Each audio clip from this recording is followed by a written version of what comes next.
Hi, it's Leslie in Tennessee, and I'm going to give you a quick little tour of what's going on here on August 22nd in our garden.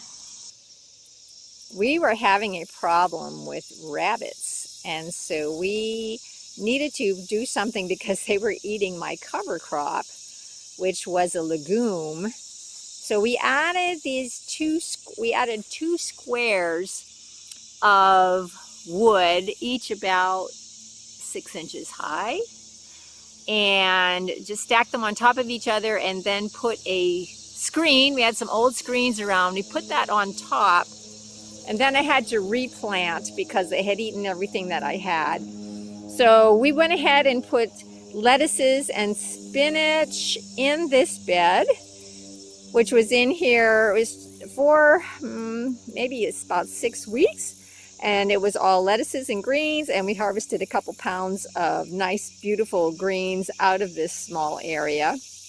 It was lovely. So now in here we have peas. So we're looking forward to having some lovely peas. They're just starting to come up, and hopefully once they get a little larger, the rabbits won't be quite so interested in eating those peas. Let's just shoot down this bed right here. So our pepper plants are doing lovely. Now that the weather is cooling off just a little bit, we're getting more peppers on here, and we just harvested recently, so we're looking forward to getting some more. And I like to just chop them up and freeze them. You don't have to do anything to them, no blanching. You don't have to cook them in any way. Just cube them, put them in an airtight container, a Ziploc freezer bag, and then go ahead and freeze them. Then down here, we've got some Malabar spinach. This is an experiment for us this year, and it looks like it's doing beautifully. Followed up by some cilantro that was transplanted into the garden, and some dill, which was also transplanted in here. Now, some think that you can't transplant cilantro into the garden, but I've seen that it works fairly well, and I like to use a product called Maxi Crop. I put a little bit of that Maxi Crop powder into the transplant water, and it seems to really help with the transplant shock. Now this area right here, the rabbits ate my cover crops. There's a few remnants here of buckwheat coming up. But seeing as they got in here, this is just kind of waiting for the next thing. So I just have a little bit of dill that I transplanted in here, and a little bit of spinach that I planted in here. And then we have some basil. That was a late crop basil, also doing very well. And then behind it, this wall had melons on it and butternut squash, this fencing behind me, behind the row. And now I have the sweet potato vines growing up that fencing. And the reason for that is the rabbits, again, like the sweet potato vines to eat. So we just go ahead and we trellis them right up here. These sweet potato vines are doing beautifully. I'll give you another view of that here in just a minute. Here's another section that we just put in some peas, another variety of peas. And if you're wondering what all these forks are, when I broke my wrist, it was hard to work with the square foot garden grid, so I just stuck a fork every foot and found that I really liked just having the forks there. And because I had something covering the peas, I laid all the forks down. And my beds are 2 feet wide, so I just stick the forks in like this, and that marks every square foot for me, or every foot. And then I know half of the bed, it would be 1 foot, 2 feet. So it's pretty easy to work with. And if you have cats that like to dig in your garden, if you put a whole bunch of forks in your garden like that, it will help to keep the cats out of your garden. So here we have another pepper plant, putting out some beautiful peppers. Just a beautiful, nice, big, abundant pepper plant here. Looking forward to those peas coming in. Now as I come around here, you'll get a better view of the sweet potato bed. It's really growing quite a bit of leaves here, all around here. Again, we had to contain it in the chicken wire because of the rabbits. And you may be wondering, what are these whale bones over this bed? These were here for shade cloth. Sometimes I use greenhouse plastic over that. And I love these because my beds are concrete block. And so I can just bend the PVC, get in here. I can just bend the PVC and put it right into the holes of the cinder block. I don't have to secure it any other way except across the top here. I do put a support beam so that if we have high winds or anything, my hoops don't collapse. But this has worked wonderfully for putting up shade cloth when it's been super intense, and also for putting up a greenhouse plastic. Now let's just go around the side of the garden here. This is some new blueberry variety, a new blueberry variety that we just put in. They said it's about 10 years old, so they say it's not too stable yet, but it looks like it's grown a lot for us this year. And our blueberries are looking like they got some new growth, but they're also getting some sort of a disease on them, which I face every single year, but it doesn't seem to be killing them off. If anybody has any insights on that, I would love that. And so now we're on the back of the sweet potato bed, or the front of the sweet potato bed, and we are coming up on the end of our little baby tomatoes here. I love these small varieties of tomatoes because they ripen really quickly, so they can go quite late into the season, well into the fall, until just about the first frost. They'll just keep producing. Larger tomatoes have a harder time ripening in time, but these small little tomatoes, they just ripen beautifully. I'd love to see them and pick a bowl of cherry tomatoes. Life is a bowl of cherry tomatoes, right? Next to this, we have jalapenos, which do very well here. This is a variety of jalapeno that doesn't have much heat, especially as it turns red. These have produced very well for us this year, and they have a great flavor without the heat. We have a few more tomatoes here. We have another pepper plant here that we harvested just about everything off of it, but I'm going to leave it for a little bit longer just to see if we can get something else out of it before the end of the season. And then we just had some marigolds, and I pulled out some of the other flowers that were in here earlier because they were dying, and I want to get ready to get these tomatoes out. We just got a few straggler tomatoes here, and I want to kind of wait.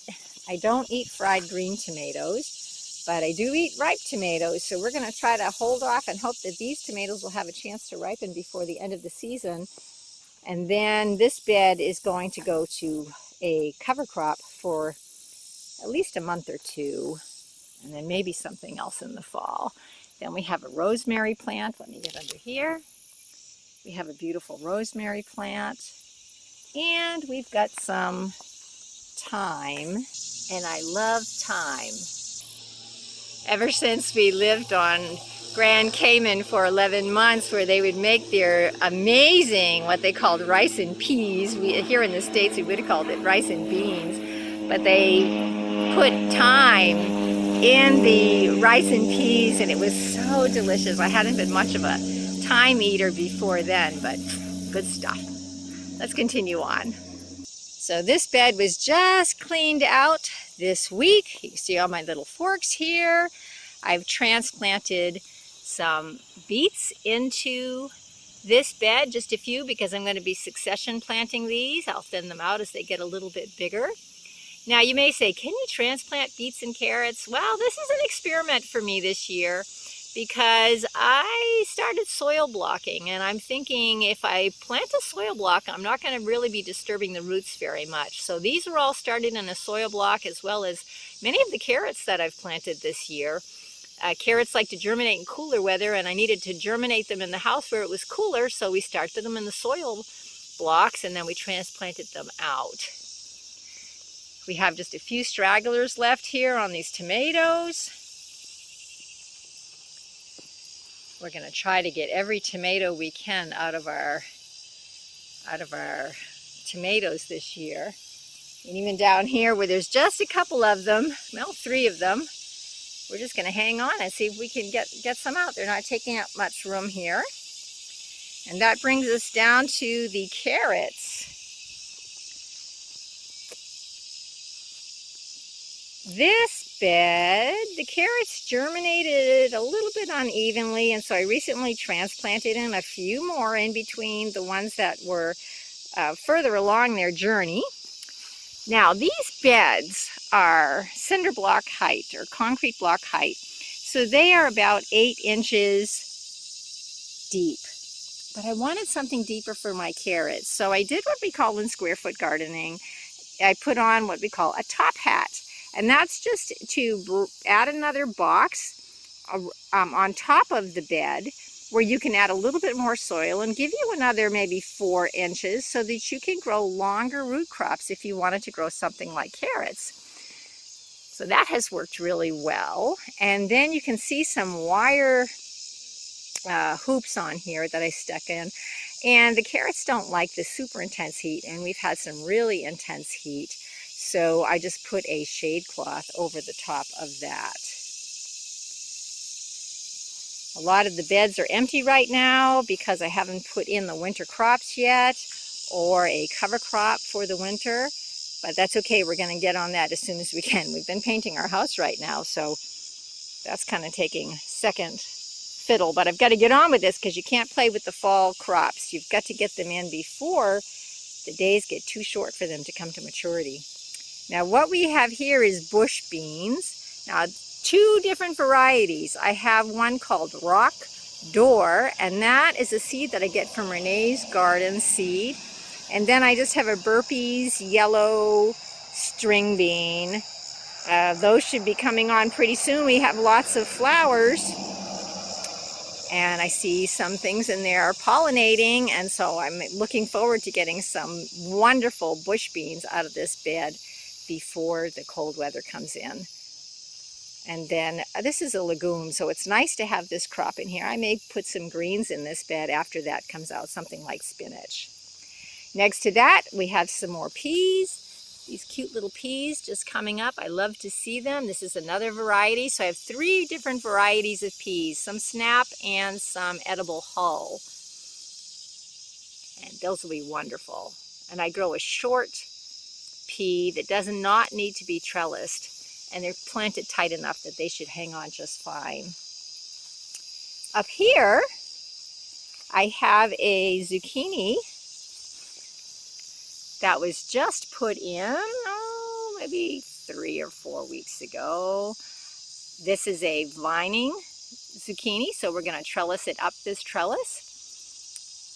That had, I think I had tomatoes in here earlier. It does have a little bit of powdery mildew or some sort of disease, but I think we're going to get something out of here anyway. And then right next to that, we have all of our flowers with lots of butterflies on them right now. So I don't want to pull them out because we're enjoying all these butterflies, and I think the butterflies are really enjoying the flowers as well. Now this year, I planted a lot more flowers in my beds. I put in gardenias. I've had, of course, my zinnias, which I always have lots of, and then some marigolds and a selection of other flowers. I found that I had a lot less insect pests this year. I think I only had 2 or 3 tomato hornworms, and just overall, I think the plants did better. So it takes up a little bit of space to have some flowers in there, but it was definitely a good thing. And I just love to see all these butterflies just having a great time here in the garden. Just delightful. It's all part of being out in God's nature. I mean, He gave us all these things because He loves us, and they help not only to pollinate, but they bring us a lot of joy at the same time. We have some of the other flowers that I planted just close to the garden. Again, the butterflies are just enjoying their time out here this morning.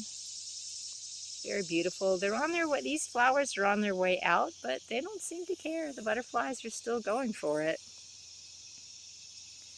Now, the mess. This right here. somebody gave us some really nice quality tomato cages. And so I thought, yeah, let's try putting in some tomatoes in tomato cages. Well, I should have put in determinate instead of indeterminate tomatoes. But this has taken off. This bed right here is our inverted bed. So instead of doing a raised bed, we dug into the ground about 8 inches, and then we filled it with a really nice grow mix that we put together and planted the tomatoes in here. And I didn't think they were really going to do much at all, but they are a small fruited tomato, and I think we're going to have tomatoes for quite a long time from this. So let me show you what's going on in here. We have a couple different varieties. These are called jelly bean, and there's another variety too that's a small,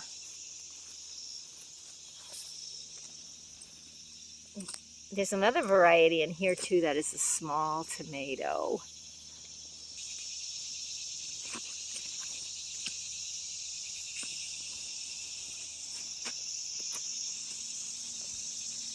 Here we go.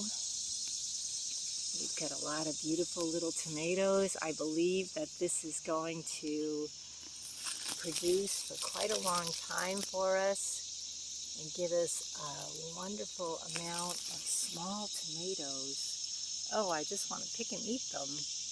But I don't eat in between meals, so I'm going to hold off.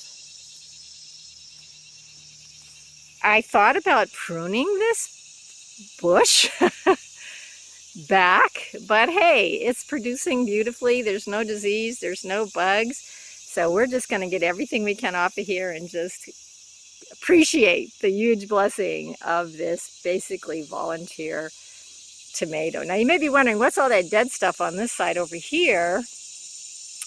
That was a couple of cucumber plants that we had in, but they got demolished by the squash bugs. We just got maybe a half a dozen cucumbers off of that. Did I say tomatoes? That was cucumber plants that get demolished by cucumber bugs, squash bugs. But we got a few, but the tomatoes have done absolutely amazing. So you can see here on the ground, I've got my shade cloth here. That is not on right now because I don't need the shade right now, but I should pick this up. And this is just a simple mesh.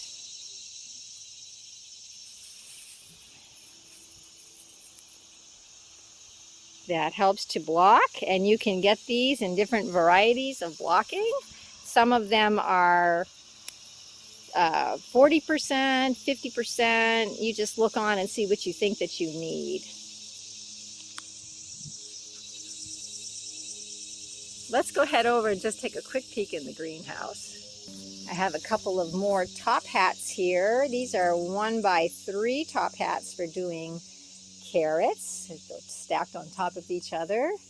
The greenhouse is incredibly hot right now. We just have the back door, the back window cracked just a little bit. Keeping the front windows open quite a bit. It's kind of messy in here right now because I'm not doing anything in here. But I do have drip lines on this, which makes it wonderful for watering in the wintertime. Although I will say in the wintertime you do not have to water very much at all because there's not a lot of loss through evaporation. Got all my quick hoops in here waiting to go in. And then we enlarged the greenhouse a little bit. So we had this 9x4, and then we put in a 1x7 in the back, and we put in a 1x11 here on the other side. And then we've got some string or some twine hanging here, and I'm going to replace that with wire, and it's going to come down. The shelves are going to rest on this bottom shelf just on the back, and then these will hold up the shelf like this on the front, but again it's going to be wire. And I've got some wire shelving that I got that is about 1 foot wide and 4 feet long, and so I can I'll put one of those here and another one down there and another one over there, and that will give me a place to do some flats of mesclun mix this winter. So my last My last chance cucumbers are growing in here. These are a self-pollinating. I have two different varieties. One is a, oh, let me think, a Beet Alpha or something like this. And then the other one is a muncher. I think I got those mixed up. This is the Beet Alpha and the other is the muncher. And these are self-pollinating, so they should grow well here in the greenhouse.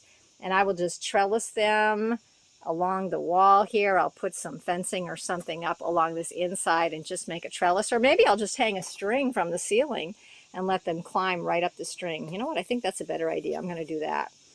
Let's see what we get for cucumbers off of that. The last little section of our garden is what I call our Josh box. The man in the community named Josh makes these cedar boxes. He makes a big variety of designs on them, or he'll custom make them. I bought this as an experiment because the boards are only 5/8 inch thick. So I wanted to see how well this was going to hold up. Now it's only been here for one season. I did not fill it completely with a grow mix. It is filled probably the bottom half with some sticks and things like that. And then we topped it with a homemade mix that is kind of a cross between no, wait a minute. This was a gardenery mix. So it's compost, coarse gravel, and I can't remember the third thing. Compost, coarse gravel, and topsoil. That's it.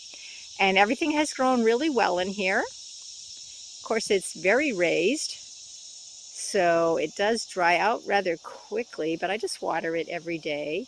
And then we have our carrots. I have carrots in here. I have some dill growing. We've got cilantro at 2 stages. We've got some here that's just about ready to harvest, and then I just transplanted some more in here. And again, I've got some rebar on the end of both of this box, and that is so that I could put a PVC trellis up with some netting. And then this hoop that's across the middle here was for shade cloth when it was getting incredibly hot, because cilantro and carrots don't like it incredibly hot. And that's the end of the garden tour for August 22. I hope you enjoyed it and that it inspired you to get out in the garden and to do some interesting and fun things. You know, the fun thing about gardening is it's both an art and a science. So yes, we have all of the information, you know, in the books that tells us what to plant when and all that. But we can try pushing the limits a little bit. We can try different methods to protect crops, and we can experiment with the huge variety of crops that are out there for us to try. If you buy everything from starts at the nursery, that's okay. But if you really want to start experimenting with the hundreds of different varieties of tomatoes and lettuces and peppers and flowers and zucchinis and all these different things, then you're probably going to want to start growing from seed and just enjoy the journey. It's not just about what you harvest. It's about the fresh air and the sunshine that the good Lord has given us for our health. It's about the labor that He's given us to keep our bodies strong. And it's just a delight to be out here hearing the cicadas and the birds and having to use my mind about what to do with the rabbits that love to eat my garden. And just look at it as an adventure, a hobby that pays big dividends. No matter what you get out of your garden, count it as a blessing and a learning experience, and every year will just get better. God bless you. Remember, you were created to live in the garden.